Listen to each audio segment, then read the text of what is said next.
Okay, despite the title, I'm not going to talk about the Grangemore Rising in a great deal of detail, or at least not exclusively about it. I want to examine it within the broader framework of unrest, both in Huddersfield region and across the United Kingdom, and to determinedly fly in the face of Katrina's insistence on microhistory, I want to put to you one macro-historic aspect of 1820. By the time of the Easter insurgency in the West Riding, there had been a revolution in Spain, a revolution is brewing in Portugal, and the heir to the French throne has been assassinated. And I just want you to hold those thoughts in the back of your mind as you try to, as it were, reconstruct the attitude of a London-based cabinet to evidence of insurgency among industrial workers in northern England. As Mike kindly said at the beginning, I'm working on a book on 1820, with the proposition really that until 1848, this was the year of European revolutions. And to that end, and Britain came very close to being part of that, and to that end I spent a lot of time in archives which are largely overlooked by historians of northern English social movements. The archive of the Post Office, for example, the family papers of various cabinet ministers, and especially the archives of the government in Ireland, because this was, after all, the United Kingdom of Great Britain and Ireland. Accounts from Manchester, Leeds, Glasgow, etc. are unsatisfactory. The Home Secretary, Lord Sidmouth, told the Duke of Wellington on the 21st of March 1820. A simultaneous explosion appears to be meditated at an early period. Sidmouth was deeply preoccupied. The government had just emerged from a tumultuous general election that had seen its Commons majority reduced. It had survived on the 23rd of February the Cato Street conspiracy to assassinate it en masse. Cato Street had been far closer to success than the government could ever publicly concede, as was the extent to which provincial radicals were poised for news from London that would signal insurrection. They couldn't concede that without compromising their intelligence sources. A most malignant spirit is incessantly at work, the prompt and effectual control of which can alone avert from this country the horrors of anarchy, Sidney wrote to a senior Tory peer. The exposure of Cato Street had done nothing to neutralise plans for widespread insurgency. While it may be an exaggeration to claim that a general rising was planned for the spring of 1820, or that there was a Scottish insurrectional revolution that Easter, the evidence for a coordinated campaign of insurgency across several regions, including Ireland, is compelling. And it's within that context that I'll attempt to re-evaluate events in and around Huddersfield over Easter 1820. I'll begin with Ireland, the west of which, especially Galway and Roscommon, had been in open revolt all the preceding winter. Such were the tensions that any unexpected stranger was regarded with suspicion. There are records of English peddlers touring Ireland, exhibiting printed cotton handkerchiefs, bearing the scene of the Peterloo massacre and giving spontaneous discourses on them to hedge schools in rural Ireland.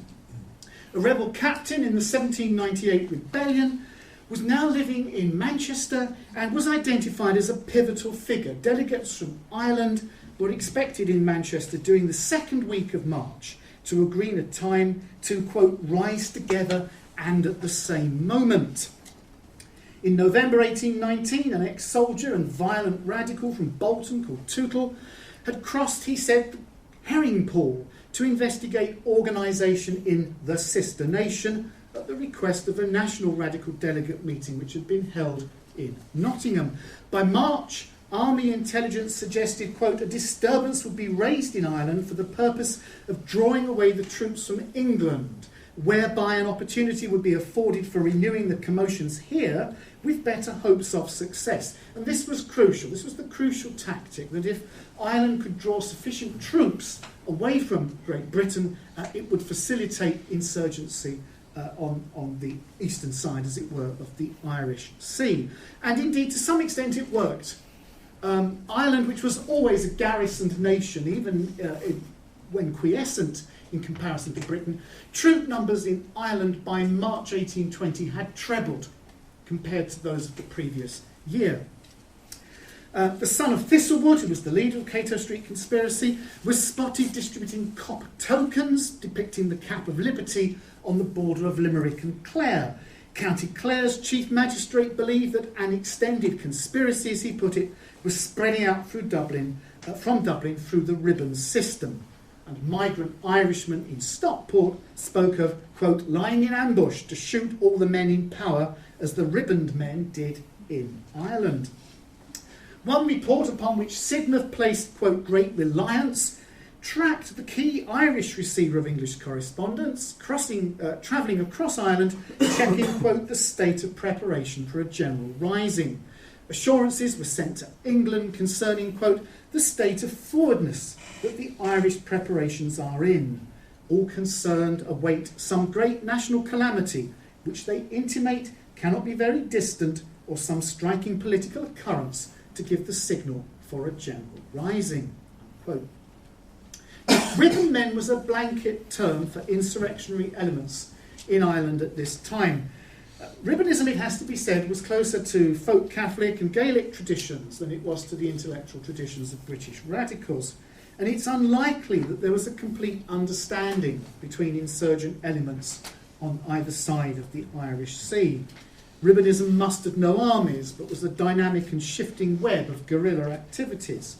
Yet indications of correspondence between Ireland and Britain are sufficiently numerous to suggest that there was an element of collusion between UK insurrectionary elements.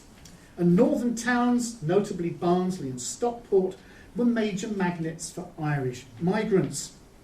We need to bear all of that in mind in evaluating the optimism, one may well feel otherwise, the highly unfounded optimism of British insurgents around Easter 1820. Moving on now then to the national context, we need to register the nature of the post-war slump that was afflicting Britain. About 6% of the adult male population had been demobilised from the armed services in the past 5 years. The winter of 1819-20 was one of the hardest on record. Industry and agriculture were feeling the loss of defence contracts. Wheat prices had been falling since 1817 and commodity prices since 1818. While in theory wage earners should have benefited from these movements, by 1820 average money wages had dropped almost 14% since 1815. Now economic historians of course will tell you that real wages increased over the same period. But the concept of real wages conceals wide seasonal, regional and sectoral disparities, and improvements were very unevenly distributed. It's also likely that any improvements were felt, unlikely that any improvements in real wages were felt during winters or spring, while underemployment, unemployment and business failures beset the post-war years. And since demobilisation particularly swelled the market for less skilled labour, it's also likely that wage differentials were becoming more and more apparent after 1814. The earnings of that huge section of the labour force in domestic manufacture were particularly susceptible to wide variations in wages.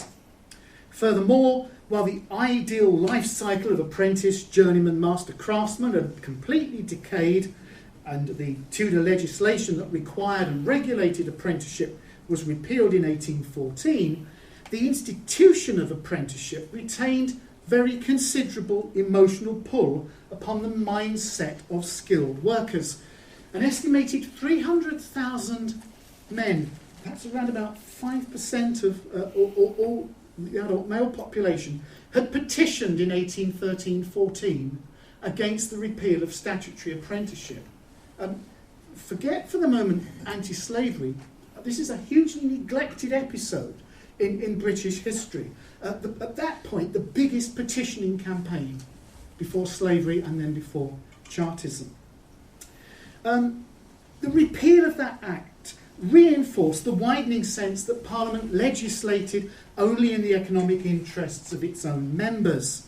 At the same time, labour was being increasingly conceptualised as a form of property. Quote, as wealth can